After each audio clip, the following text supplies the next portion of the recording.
Yofi, je pense que cette fois, on est bon. Yofi. Tov. Alors, Boker Tov les Koulam. Effectivement, j'ai un rôle difficile à remplir aujourd'hui parce que les autres rabbinim vont parler de choses joyeuses, de choses qui nous donnent le sourire.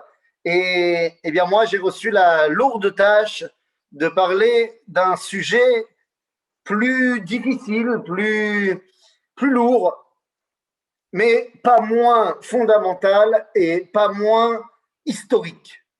Nous allons parler ensemble de Yom HaZikaron. Alors effectivement, il n'y a pas j'ai envie de dire, de caractère halachique au jour de Yom HaZikaron. C'est-à-dire que le jour de Yom HaZikaron, où on se rappelle de ceux qui sont tombés, en vérité, ça peut être 365 jours de l'année, où on peut, chacun en fonction de ses proches, eh bien, aller évidemment se recueillir et apprendre d'eux. Le fait que le peuple d'Israël ait déterminé que Yom HaAtzmaut et Yom HaZikaron allaient être rattachés et qu'on passerait de Yom HaZikaron à Yom HaAtzmaut, c'est pour bien cristalliser dans le conscient et l'inconscient de chacun d'entre nous, eh bien, que la dimension de joie intense et profonde de Yom HaAtzmaut, tout ce que le Rav Cherki vient de nous expliquer, la possibilité de enfin, eh bien, remplir notre rôle dans le monde, tout ceci a été possible grâce à des personnalités extraordinaires, grâce à des monsieur tout le monde qui nous ont appris comment être tout le monde. Aujourd'hui, Yom HaZikaron, j'aimerais vous parler au travers de personnalités, eh bien, de ce qu'est la particularité des soldats d'Israël. Le cours s'appelle « Mais qui sont nos soldats ?» Qui sont nos soldats? Au travers de quelques histoires, j'aimerais qu'on mette l'accent sur non pas quelle a été leur vie, mais quel a été leur message pour nous aujourd'hui. Je vais essayer de faire en sorte que ce cours ne soit pas un cours rasratique par excellence, même si on sera obligé d'évoquer ceux qui sont tombés. Le but n'est pas de se rappeler du passé, mais bel et bien, et je le dis souvent, de construire l'avenir.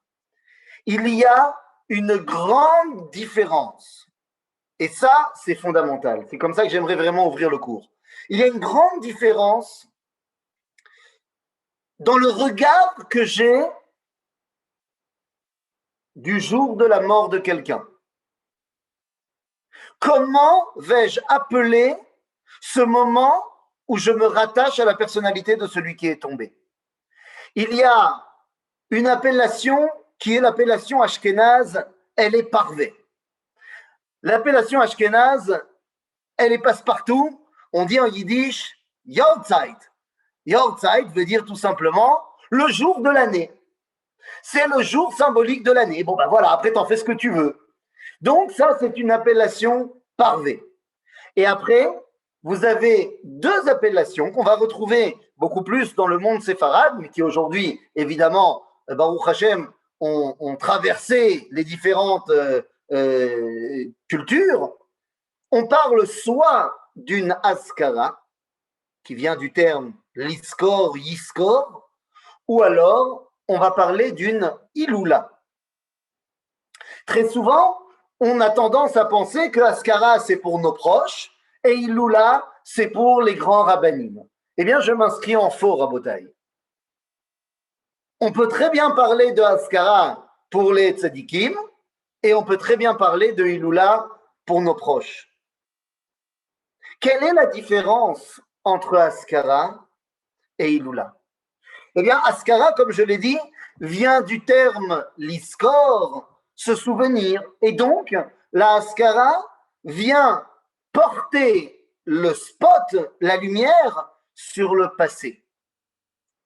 Je me souviens de qui il était, je me souviens de ce qu'il a fait, je me souviens de comment il est tombé. La Hiloula a une connotation directement tournée non pas vers le passé, mais vers l'avenir. Puisque la Iloula, les Hallel, la Halot, vous pouvez mettre dans cette appellation ces deux dimensions, le Hallel, comme le Rav Cherki nous l'a expliqué, et également la Halot. C'est-à-dire que suite à leurs enseignements, qui en fait n'étaient pas ce qu'ils ont écrit, dit, mais c'est leur vie qui était un enseignement, eh bien, nous pouvons aujourd'hui grandir et monter encore plus. C'est donc voilà ce qu'on va faire. Nous allons, au travers de quelques histoires, essayer eh bien, d'en percer les secrets, le message des Chayalei Israël, le message de ces gens qui sont Monsieur Tout-le-Monde et qui ont mis en place la possibilité d'exprimer notre identité. Alors, comme je dis que je vais parler de Monsieur Tout-le-Monde, eh bien, il y a des noms que je n'évoquerai pas. Je ne parlerai pas de personnages célèbres. Je ne parlerai pas de Yoni Netanyahu. D'abord parce que tout le monde connaît son histoire, et évidemment qu'on aurait énormément de choses à apprendre sur l'opération Entebbe et la route de Kol Israël à Revim Zebazé, bien évidemment. Mais dans la mesure où justement, je pense que la grande majorité d'entre nous, eh bien, nous connaissons l'histoire de Yoni Netanyahu, et si on ne la connaît pas, eh bien, en 2 clics, il y a des films qui ont été réalisés sur l'opération Entebbe. Donc, je pense que, justement, je voudrais me concentrer aujourd'hui sur des gens que personne ne connaît, qui, pour la majorité, eh bien, ne sont que des tombes dans le mont Herzl, mais qui, en fait, sont des pierres angulaires pour notre identité. Alors, allons-y. Je vais essayer de vous faire venir également à chaque fois des petites photos. Et j'aimerais qu'on commence directement. Alors, le premier message que j'aimerais prendre aujourd'hui, alors c'est la seule de ma liste aujourd'hui qui est un petit peu connue. C'est volontaire, elle est un petit peu connue, pas autant que Yoni Netanyahu, mais c'est volontaire. Je ne vais pas faire de biographie. Ceux qui voudront après aller faire des recherches plus poussées en termes de biographie, libre à vous. Ce qui m'intéresse, c'est le pourquoi, le message. La première personnalité que j'aimerais ici vous faire parvenir, voilà, est-ce que vous voyez? Oui, on voit? Dites-moi si on voit. Avec le, oui, avec on voit le dossier, on ne voit pas l'image. Ah, on ne voit pas l'image. Voilà, bah, vous me dire alors. Alors, attends, on va. Yofi. Voilà. Yofi. La première image, donc ici, que je voudrais vous faire parvenir, c'est cette image de Chana Senesh. Chana Senesh, alors c'est la plus connue de la liste que je vais vous faire parvenir. Chana Senesh, eh bien, c'est une grande madame qui meurt au combat avant la création de l'État d'Israël. Quand on parle de Yom HaZikaron, de Chayalei Israël qui sont tombés, eh bien, ça ne commencera pas avec la guerre d'indépendance, mais ça commencera déjà avant, avec les Martarot, avec le Hetzel, le Lechi, la Haganah, avec tous ces gens qui se sont battus, et également à l'extérieur eh bien, des frontières d'Israël. Chana Senesh grandit à Budapest. Et en 1939, elle monte en Israël. Baruch Hashem, c'est ce qui lui permettra de ne pas passer la Shoah, du moins a priori. Elle monte en 1939 en Israël, mais alors que la Deuxième Guerre mondiale bat son plein régime, en Israël, nous sommes toujours sous mandat britannique, et donc à ce moment-là, eh bien, les Anglais sont en guerre évidemment contre les nazis, et même si pour l'écrasante majorité des Juifs en Israël, eh bien, les sentiments sont extrêmement virulemment opposés au mandat britannique qui n'a fait que nous mettre des bâtons dans les roues depuis la déclaration Balfour, eh bien, c'est un commun accord pratiquement pour tout le monde que dans tous les cas, on va arrêter les hostilités avec les Anglais pendant la Deuxième Guerre mondiale. Nous avons un ennemi commun, les nazis, et donc, eh bien, non seulement on arrête les hostilités, mais nombre de Juifs vont même s'engager volontairement dans l'armée britannique pour aider au combat. Chana Senesh fait partie de ce groupe de soldats d'Israël qui vont s'enrôler volontairement dans les brigades juives de l'armée britannique et vont être parachutés en Europe. D'ailleurs, au Mont Herzl, eh bien, le groupe de Hana Senesh, les tombes de souvenirs, les monuments de souvenirs plus que des tombes, eh bien, sont disposés comme une formation de parachutistes. Ils sont parachutés en Europe, Hana sera parachuté en Hongrie. Le but est de faire la liaison avec les différents juifs qu'on pourrait retrouver, les dirigeants communautaires.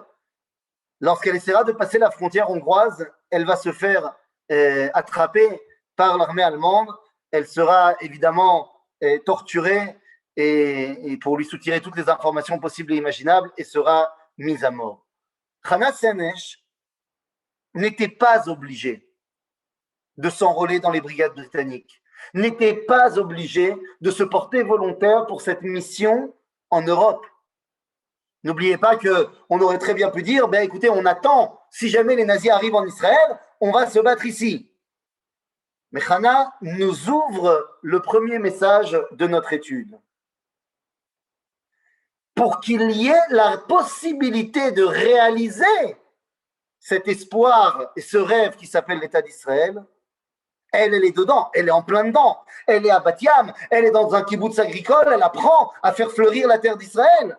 Mais elle comprend que cette terre d'Israël, ce pays d'Israël retrouvé, eh bien, ne pourra se réaliser que si on comprend qu'il est le pays de tout le peuple d'Israël, y compris mes frères qui sont encore en Hongrie. Et donc, elle part là-bas. Elle part là-bas parce que Hana nous apprend Kol Israël Arevim Zebazé, c'est le tnaï, c'est la condition pour que la réalisation de l'État d'Israël puisse voir le jour. Alors, ça c'est une première histoire. Et puis comme vous le savez, finalement, eh bien, Baruch Hashem, le 29 novembre 1947, eh bien, les nations du monde vont tout simplement voter la création d'un État juif. Et comme vous le savez, eh bien, le 30 novembre, le lendemain, la guerre éclate. La guerre éclate et c'est la guerre d'indépendance. Les amis, à partir de maintenant, mon histoire ne sera pas chronologique. Mon histoire sera thématique. C'est pour ça que les différents personnages que je vais évoquer, ne cherchez pas, ce n'est pas un ordre chronologique, c'est volontaire. S'il y a des gens qui sont capables ici de lire l'hébreu, un tout petit peu, eh bien, je vous demanderai ici, ouais, on voit que le c'est juste, ça arrive, t'inquiète pas. Je demanderai ici de m'aider à lire le nom du soldat qui est ici tombé. Yuval Harel. Yuval Harel. Je pense que tout le monde l'a vu. Volontairement, je l'enlève pour vous montrer une autre photographie. Hop là. Technologie. Et voilà. Et ceux qui arrivent à lire, lisez-moi aussi cette tombe. Yuval Harel. Les amis, voilà cette histoire absolument incroyable. Absolument incroyable. Nous sommes en 1982. Nous sommes en 1982, hein, et à ce moment-là, commence la guerre du Liban, la première guerre du Liban. Cette guerre du Liban, eh bien, commence au mois de juin, et dès le début de la guerre, les nombres de soldats tombés au combat, dès le premier jour, commencent à arriver, et ce sont des nombres qui font froid dans le dos. Tous les jours, aux informations, à la fin de la journée, on donne les noms des soldats qui sont tombés. Ça fait à peine 2 jours que la guerre a commencé. Il y a un petit garçon, il a 17 ans, il s'appelle Amos, il vient de Jérusalem, il habite à Talpiot, et il fait partie de la Shomer HaTzaïr. Et ce petit garçon, Amos, il entend à la radio quelque chose qu'il n'arrive pas à accepter. Il entend que l'un des soldats qui sont tombés aujourd'hui, nous sommes le 8 juin 1982, il entend Yuval Harel de Jérusalem. Il dit, c'est impossible. Yuval Harel, c'est mon madrire. C'est mon madrire. Je sais qu'il est parti à la guerre, mais c'est pas possible. C'est pas possible. Il est impossible pour moi d'accepter Yuval, mon mentor, mon ami, ce que vous voulez, soit tombé. Je n'y crois pas. Il court chez les parents de Yuval. Les parents de Yuval, Yosef et Chaya, ils courent chez eux en leur disant mais c'est pas possible, dites-moi que c'est pas vrai. Lorsqu'il arrive chez Yosef et Chaya, il leur dit mais vous avez entendu, ils ont entendu et on ne sait pas ce qui se passe, c'est impossible. Voilà Yuval Harel. Les parents viennent de recevoir le coup de téléphone de l'armée. Yuval est tombé. 1 heure s'écoule dans le drame le plus total pour la famille. C'est impossible, Yuval est tombé. Et au bout d'1 heure, ils reçoivent un second coup de téléphone. En disant, Chaya, Yosef, vous êtes les parents de Yuval Harel de Jérusalem? Il dit oui.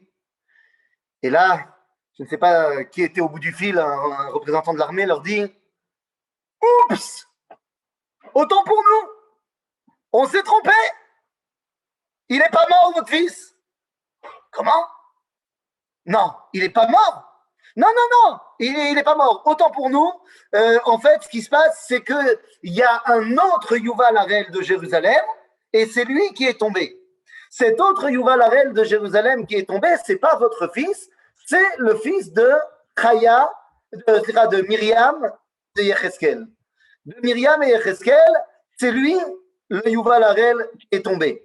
Donc, ce n'est pas votre fils.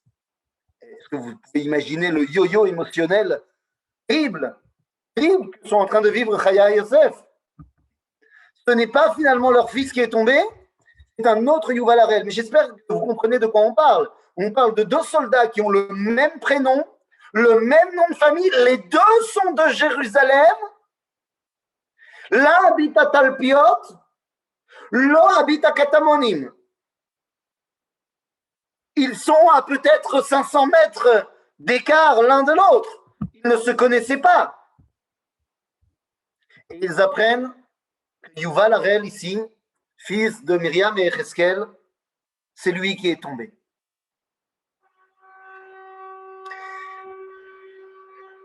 Ça prend du temps de ramener le corps depuis le Liban.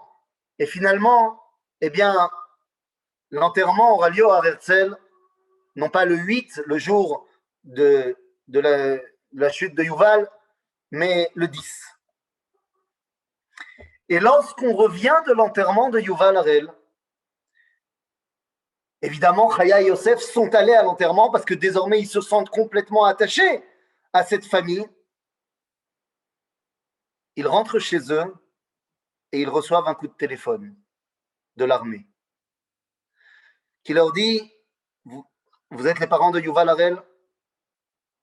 Ils disent oui, Yuval est tombé. Et là, Chaya et Yosef disent, mais non, mais oui, mais non, mais en fait, c'est pas le nôtre. On sait, mais en fait, c'est parce qu'il y a un autre qui est le fils de Myriam et Yecheskel. C'est lui qui est tombé, c'est pas nous. Et là, ils leur disent, non, mais on sait, mais là, cette fois, c'est le vôtre aussi. Yuval et Yuval vont mourir à 2 jours d'écart. Ils ne se connaissent pas, ils habitent à côté. Ils tomberont pratiquement ensemble. Les parents, Chaya et Yosef, et Myriam et Yecheskel, vont prendre une décision.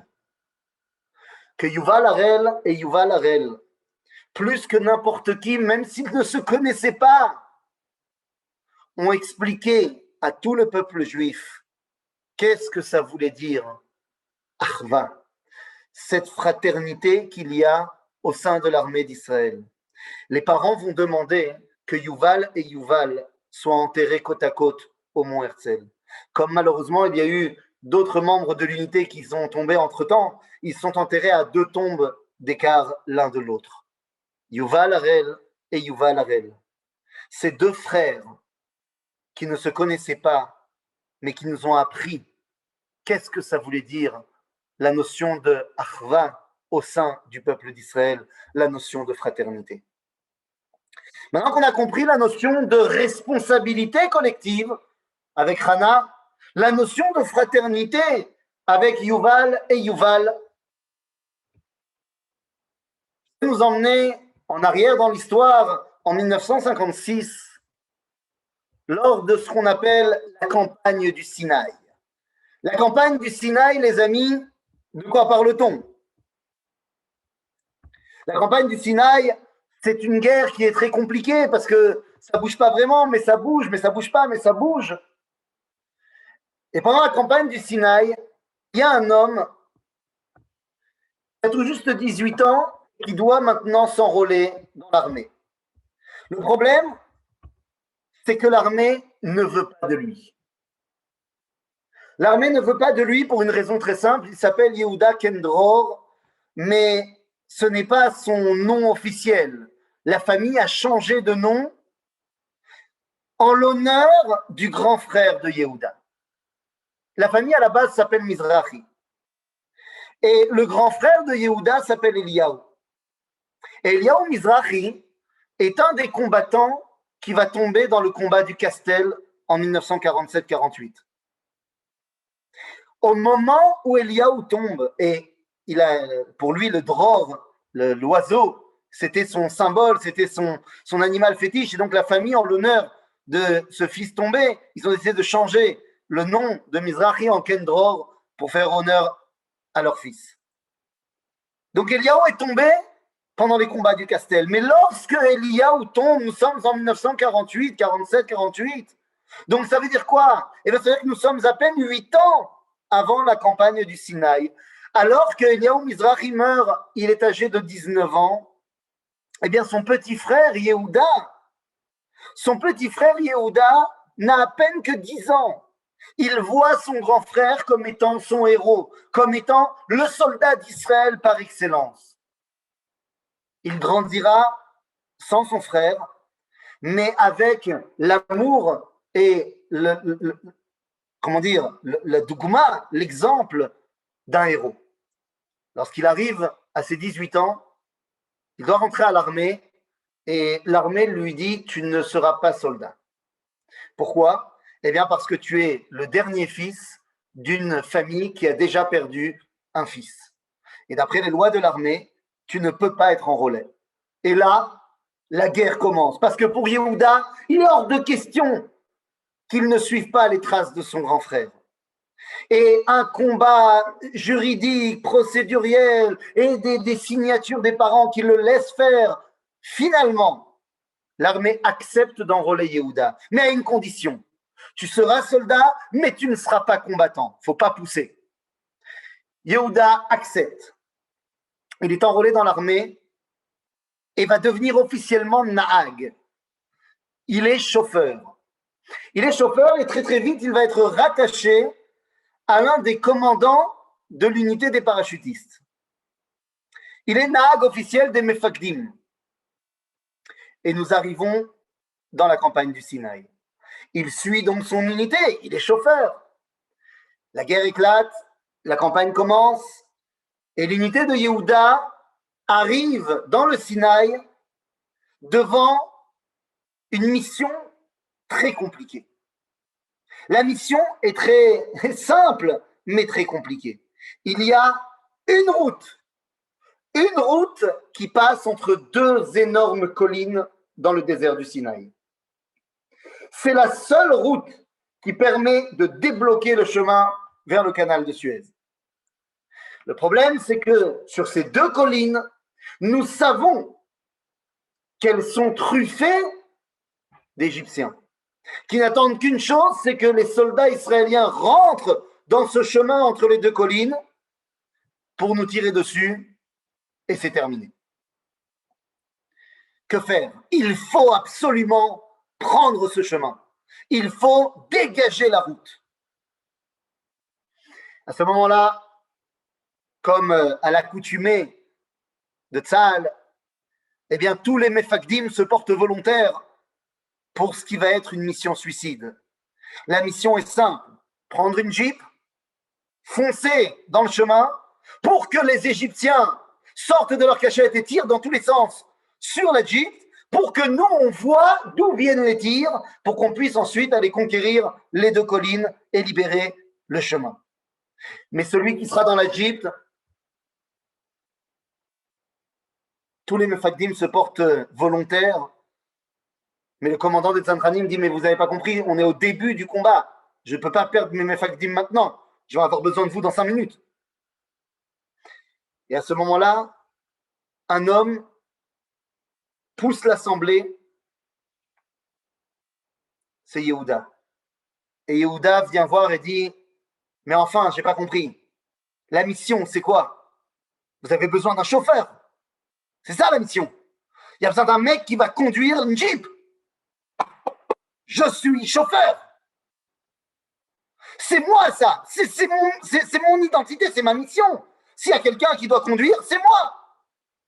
Et Yehuda prend la jeep et il va partir dans ce chemin qu'il va faire en zigzag, en tournant dans tous les sens. Et comme c'était prévu, les Égyptiens sortent de leur cachette, tirent dans tous les sens. La jeep sera trouée de 27 balles.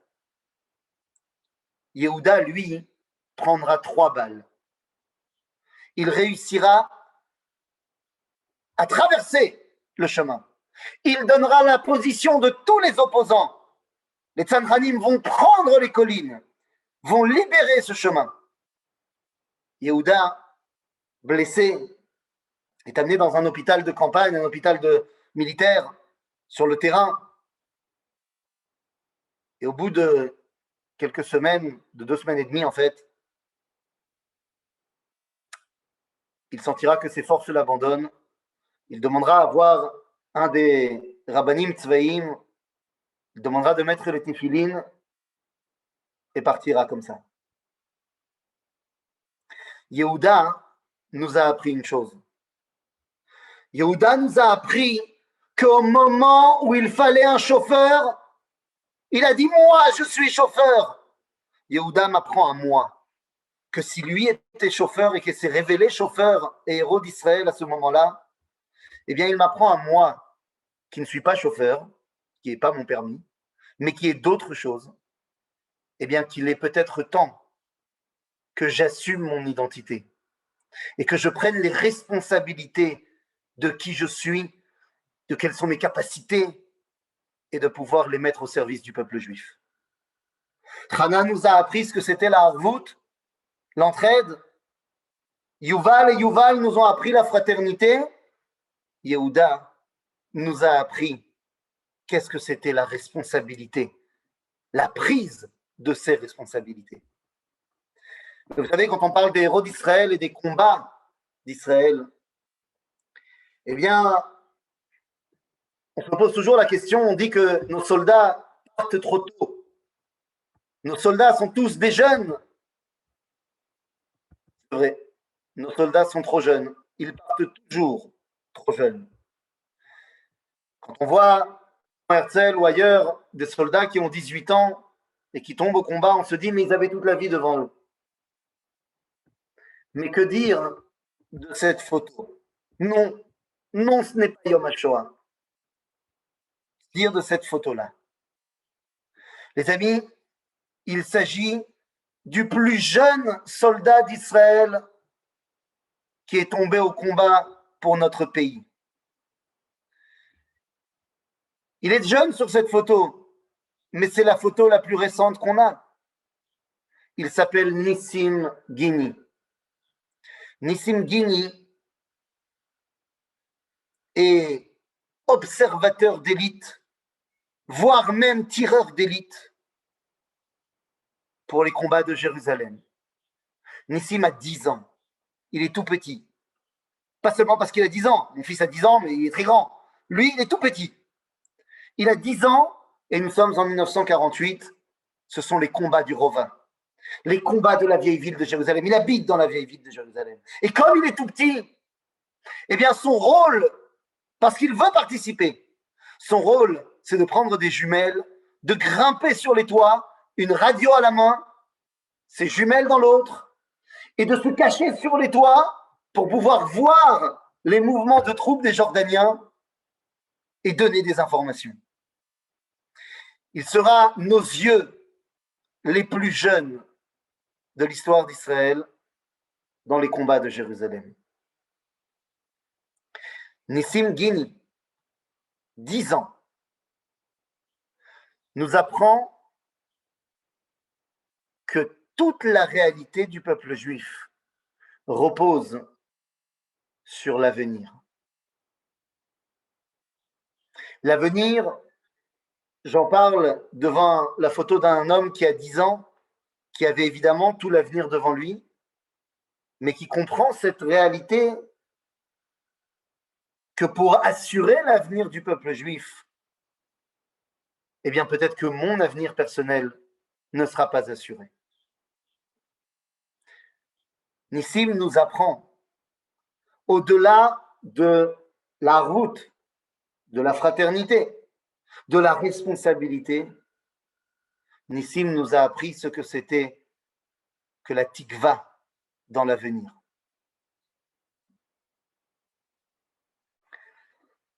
Alors les amis, évidemment, on parle ici de tzadiké olam. On parle de tzadikim et j'aimerais ici vous parler d'un héros d'Israël. D'un héros d'Israël que j'ai eu la chance de fréquenter. Et cette fois, je ne vous ai pas amené je ne vais pas vous mettre une photo dans le dossier. Je vais vous la montrer en vrai. En vrai, une vraie photo. J'aurais pu la photographier. Mais je veux que vous compreniez à quel point ce n'est pas, pour moi, une photo d'ordinateur. Cette photo, elle est juste ici.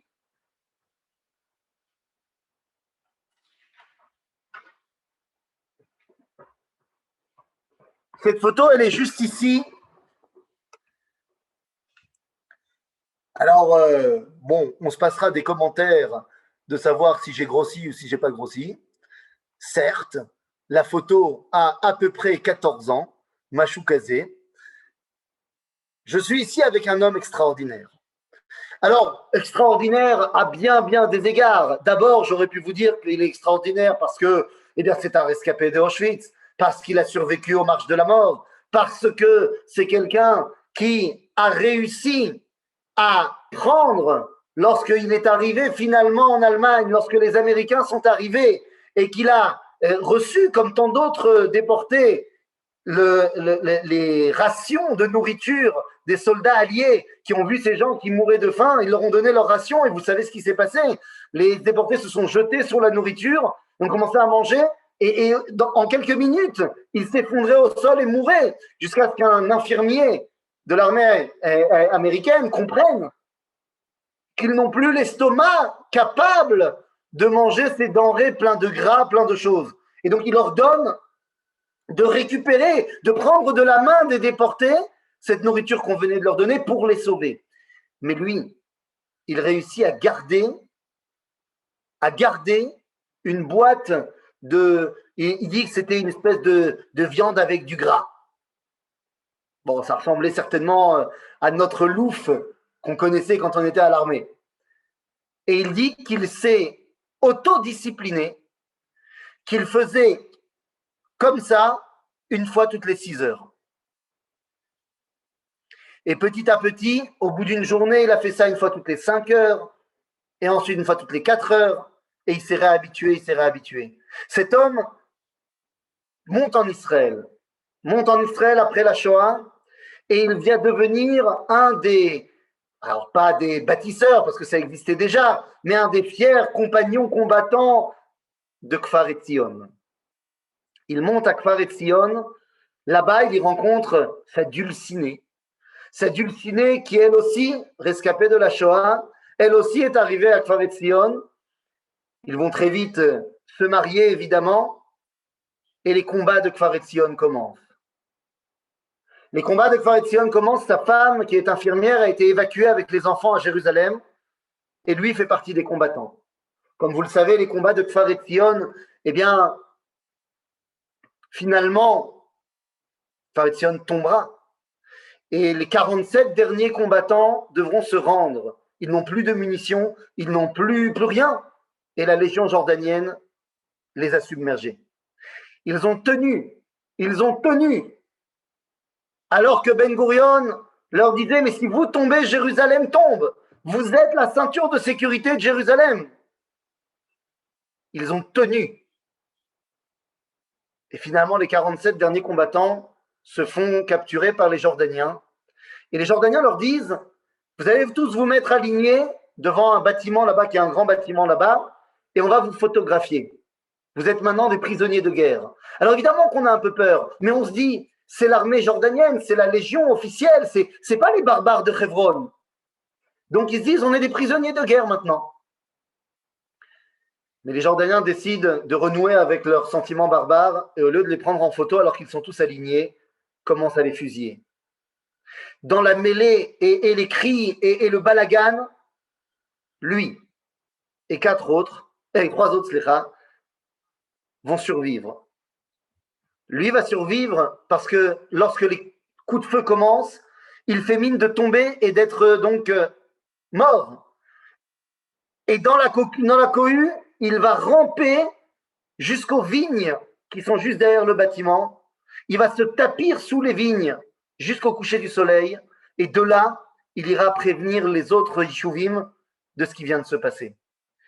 Cet homme que j'enlace s'appelle Nahum Ben Sira. Goldstein à la base, mais Ben Sira lorsqu'ils sont arrivés en Israël. Et Nahum Ben Sira avec sa femme Pnina Ben Sira, c'était les grands-parents de ma femme. Nahum fait partie d'un des 4 survivants, il est parti aujourd'hui, mais faisait partie d'un des 4 survivants du combat de Kfar Etzion. Nahum et Pnina, quand on leur a demandé ce qui était le plus important dans leur vie, une fois que Kfar Etzion est tombé, eh bien, ils ne sont pas restés en reste. Ils sont partis à côté de Haïfa avec d'autres survivants de Kfar Etzion et des femmes, des enfants, du Gouche, et ils sont partis construire le village de Nir Etzion, qui est à côté de Haïfa encore aujourd'hui. Et ils y ont habité, ils y habitent encore, et ces enfants habitent également, sauf la maman de ma femme qui est partie en Angleterre, mais ça c'est une autre histoire. Nahum Ben Sira, eh bien, son enseignement, quand on lui a demandé c'est quoi le plus important, eh bien, Nahum et Pnina ont dit 2 mots. Et comme ils étaient mariés, eh ben, on a dit, bon, bah, ça va ensemble. Pnina a dit, le plus important, c'est Am Israël. Et Nahum a dit, le plus important, c'est Eretz Israël. Et moi, j'en ai déduit que le plus important, c'était Am Israël, Eretz Israël. Mais bon, peut-être que j'ai fait une erreur de compréhension. Les amis, on parle de ces géants, de ces héros d'Israël. Eh bien, je vous ai parlé ici de Nahum, que j'ai eu la chance d'avoir pour grand-père, presque de ma femme, donc presque moi également. Mais il y a un homme que j'ai rencontré pendant une demi-heure. Et cette rencontre, eh bien, je ne l'oublierai évidemment jamais. Nous sommes en 2009, et comme vous le savez, vous vous en rappelez, en 2009, Hanouka. Hanouka, c'est le moment où va commencer l'opération de plomb durci. Pour Feret Yetsuka. Je suis déjà en Milouim, j'ai déjà terminé l'armée, j'ai terminé l'armée après la deuxième guerre du Liban, mais nous sommes rappelés, parce que notre unité, alors que la guerre au Feret Yetsuka se passe du côté de Gaza, et c'était le terrain de jeu, entre guillemets, évidemment, de notre unité, eh bien, nous sommes rappelés pour être envoyés là-bas. Et à un moment donné, eh bien, dans un briefing, on a appris qu'on devait partir faire une mission X ou Y. Et on a quelques heures devant nous pour nous préparer. Et en terminé mes préparations, je vais dans une caravane qui servait de Bet Knesset, de la base sur la bord de la frontière. Et je rentre dans la caravane et je trouve ce garçon. Ce garçon qui est MP, qui est officier d'unité de Golani. Je ne le connais pas, il ne me connaît pas. Je suis rentré, j'ai dit « Alan, salut !» Il m'a dit « Alan, bon chef, viens, assis-toi !» Il était en train d'étudier une page du Talmud. Il était en train d'étudier une page du Talmud, la fameuse page. Alors, on parle souvent de la question de il y a du hasard, il n'y a pas de hasard. J'ai entendu le Rav Cherki en parler tout à l'heure, de cette fameuse page qui parle de la galoute, de la Géoula, de Rabbin, de Benzoma, avec Chachamim, cette page-là. Et il raconte, on est en train d'étudier ensemble on va se poser pendant une demi-heure, comme ça on va étudier la Gemara ensemble. Il ne me connaît pas, je ne le connais pas. Et au bout d'une demi-heure, sa montre sonne, il doit partir. Il se lève et avec le même sourire que vous voyez ici sur la photo, il me tend la main, il me dit « Dagan ». Je lui serre la main, je lui dis « Ethan ». Et il me dit « Batzlouche ». Ça veut dire « bonne chance ». Et je lui dis « Batzlouche ». Et chacun de son côté, on part, lui avec ses hommes et moi avec les miens. 2 jours plus tard, moi je vais rentrer de ma mission et Dagan ne rentrera pas. Dagan Moshe Wartman fait partie des 10 hommes qui sont tombés dans Oferet Yitzhak. Et je crois que j'ai été peut-être un des derniers qui n'étaient pas ces hommes à lui avoir parlé avant qu'il parte en opération. J'ai eu la chance de pouvoir être démobilisé 6 jours plus tard. Donc j'ai pu aller le dernier jour de la Shiva. J'étais à la Shiva et là-bas il y avait le Machat de Golani, le commandant de tout Golani. Je voulais en apprendre un peu plus sur cet homme qui m'avait serré la main avec ce grand sourire. Et ce que j'ai appris là-bas était tout ce que j'avais besoin d'entendre. Dagan avait fait une combine, une magouille avec la responsable logistique de son unité pour apprendre le nom et l'adresse de tous les soldats qui étaient sous son commandement. Il était MP, donc il avait entre 90 et 100 hommes sous son commandement qui étaient sous le seuil de pauvreté. Et il redistribuait la moitié de son salaire d'officier dans les différentes familles de ces soldats qui étaient sous le seuil de pauvreté. Dagan, le Machat de Golani nous raconte ça et nous dit on ne savait pas que la guerre allait commencer, mais juste avant la guerre, on a découvert ce qu'il faisait. Et on a été sur le point de lui faire un mishpat, de lui faire une cour martiale.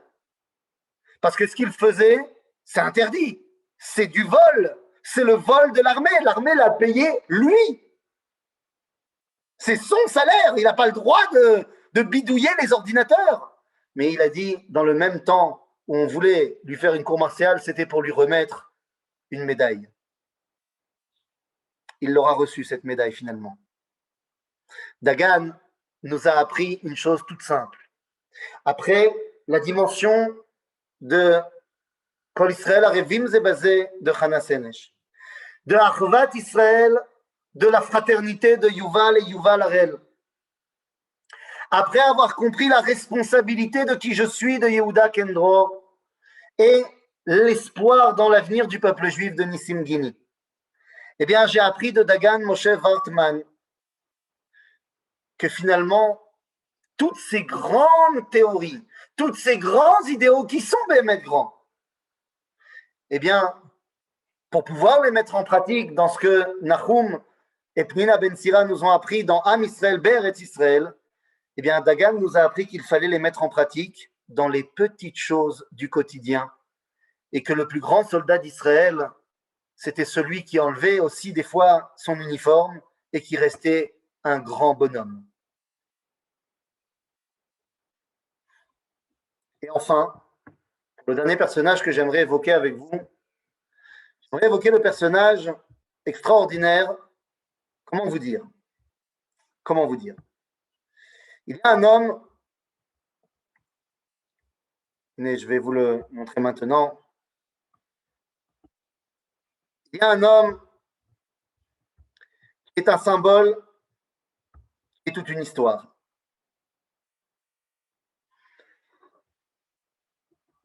Une semaine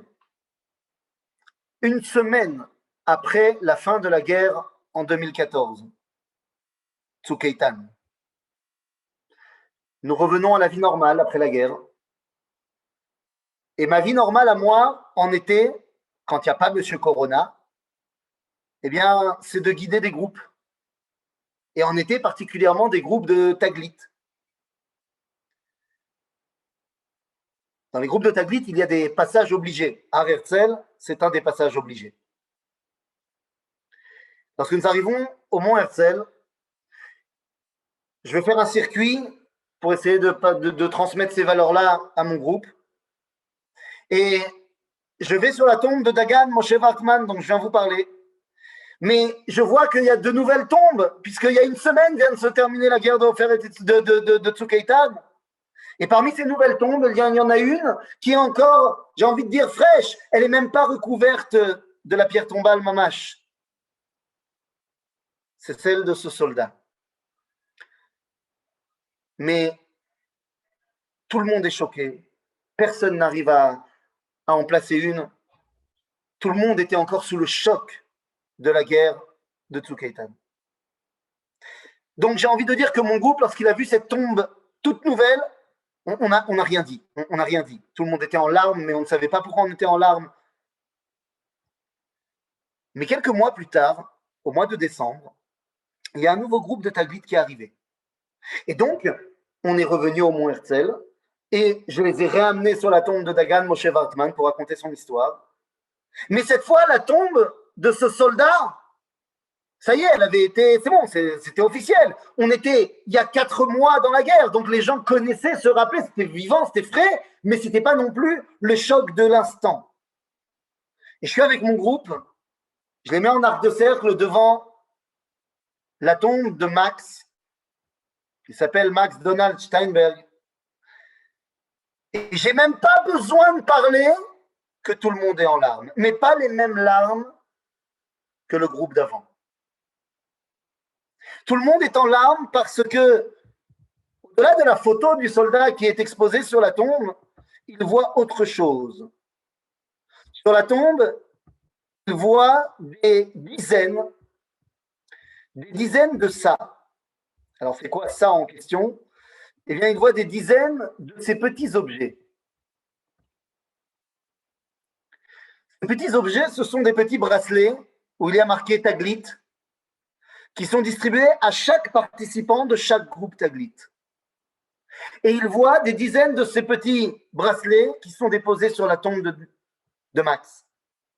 Et ils se regardent tous le poignet parce qu'ils ont les mêmes bracelets. Et ils ne comprennent pas.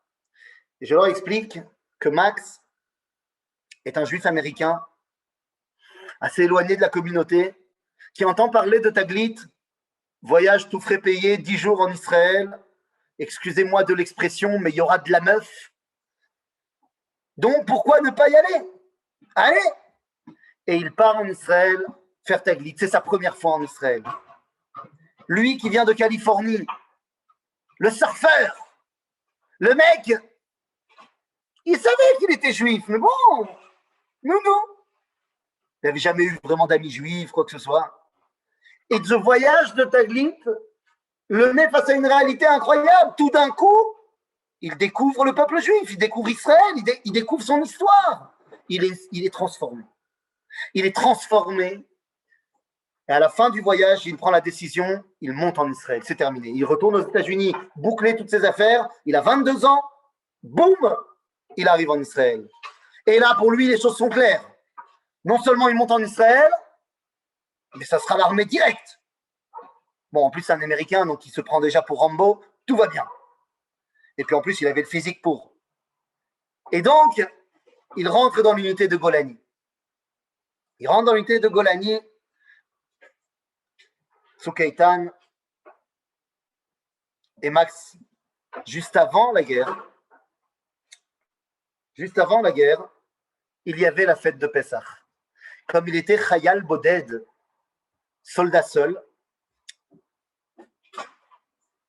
comme il y avait, c'est un Chayal Boded, soldat seul, eh bien, il a été invité, comme tous les ans, enfin, pas quand il n'y a pas le Corona, il y a une soirée qui est organisée par le Ramatkal pour les soldats seuls. Et là-bas, il est interviewé. Et on lui demande, mais qu'est-ce que tu voudras faire après l'armée? Et il répond, mais c'est très simple. Après l'armée, je vais faire Madrich à Taglit. Je vais faire guide à Taglit. Parce que je sais ce que le guide de Taglit m'a donné et je vais redonner pareil. En juillet, ce sera Tsukaitan et Max tombera. Mon groupe est évidemment terriblement heurté. Et quelques jours plus tard, c'est la fin de mon groupe. Et je les réunis dans une salle et on commence à discuter ensemble de quel a été le moment le plus fort du voyage. Et l'un d'entre eux prend la parole et dit que pour lui, le moment le plus fort du voyage, eh bien, c'était évidemment, sans conteste, la tombe de Max. Et il nous raconte à tous qu'il a toujours rêvé de venir en Israël, mais il avait peur. Et il voulait, mais il ne savait pas, mais qu'après ce voyage de Taglit, et après le choix de Max, il a dit, ça y est, j'ai décidé, je pars. Quelques heures plus tard, on est à l'aéroport et j'accompagne le groupe jusqu'au moment de la douane et là, je ne peux plus passer avec eux. Et je ne sais pas, une demi-heure, juste avant de monter dans l'avion, je reçois un WhatsApp de ce garçon qui m'envoie un long message. D'abord pour me remercier, nanana, un super voyage, nanana.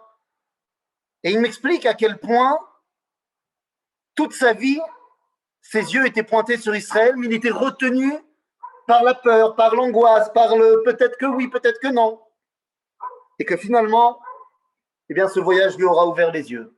Qu'il était maintenant toujours fier d'être membre du peuple juif, mais qu'aujourd'hui, il décidera, grâce à Max, eh bien, pas seulement d'en faire partie de manière passive, mais d'être un acteur du clan Israël.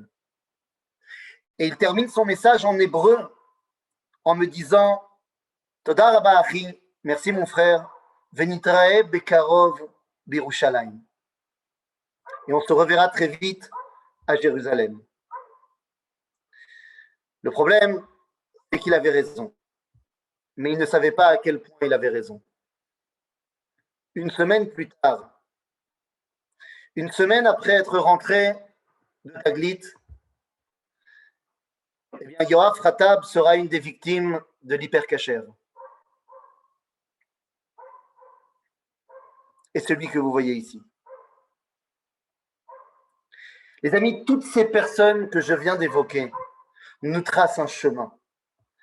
Yom HaZikaron lechayale Israël, c'est Yom Hilula lekdoshe Israël. Ce jour qui nous a permis, eh bien, d'avoir un chemin, de comprendre comment préparer, construire et vivre l'avenir du clan Israël. Je terminerai ce texte. Par ce texte extraordinaire, alors voilà, je voudrais, je ne sais pas si on le voit ici, alors 2 secondes. Je voudrais que vous voyez tous également. Voilà. Hop là. Là, vous voyez? Non.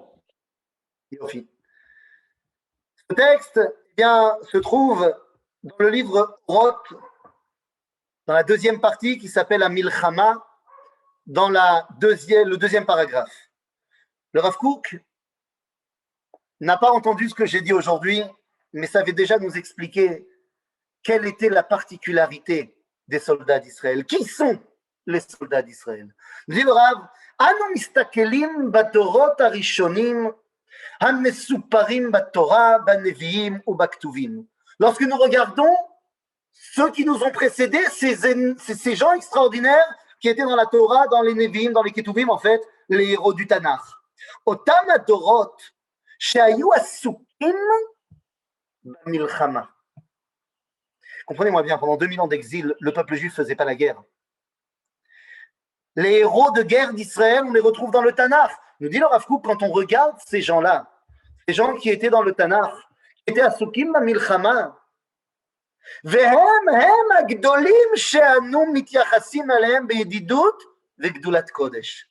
Ces gens-là, qui sont les héros d'Israël, les héros des guerres d'Israël, on les regarde avec des yeux pleins de tendresse et gdulat kodesh. Le Rav Kook nous dit, anu mevinim, inenu mevinim, she'azika nishmati ou ayesod. Nous comprenons que pour créer des gens comme ça, la neshama, c'est la base. אותו מעמד העולם שעלה במרוצתו אז, שהייתה המלחמה כל כך נחוצה בו, à l'époque, nous dit le Rav Kook, à l'époque du Tanakh, la guerre, elle était présente partout. הוא גרם להופיע את אלה הנשמות. Vous savez, c'est pas très compliqué de se donner 100% à la Torah.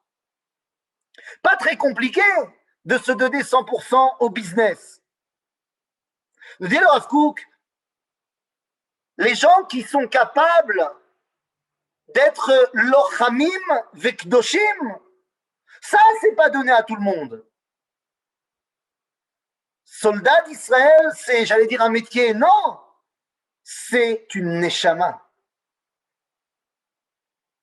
Hu garam leofia et ele neshamot, parce qu'il y avait une époque extraordinaire, il a fallu des neshamot extraordinaires. Ces gens qui sont capables de faire les guerres d'Israël sont mêlés shlemut, ils sont pleins de plénitude. Milchemet kiyumam, kiyuma uma, milchemet Hashem aita, be'akara pnimit. David Amelech, Gidon, tous nos soldats à l'époque et aujourd'hui. Hazizim hayu berucham. Ce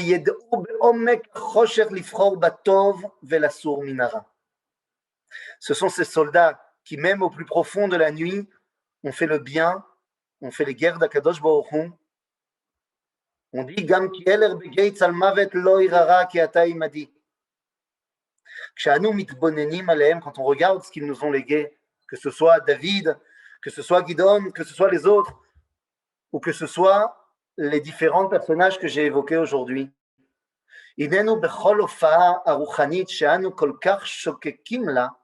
Dans notre évolution personnelle et dans notre rapprochement de Dieu que nous essayons tellement de faire avancer, on a envie d'apprendre d'eux, de faire notre leur qualité. Les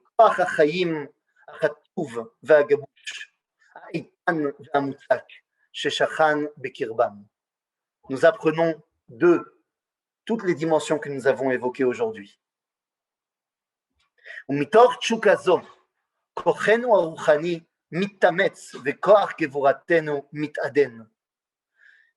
grâce à ce que nous avons appris d'eux, notre force spirituelle grandit. C'est grâce aux soldats d'Israël que dans les yeshivot on étudie mieux. C'est pas l'inverse. On a tendance à dire dans les yeshivot, on fait des teilim et ça permet d'aider les soldats d'Israël de réussir sur le terrain. Peut-être que c'est vrai, c'est certainement vrai d'ailleurs. Mais il ne faudrait pas oublier la réciproque. C'est parce qu'il y a des soldats d'Israël qui sont capables d'être soldats d'Israël, eh bien que ceux qui étudient la Torah ont une Torah qui est plus forte. Nous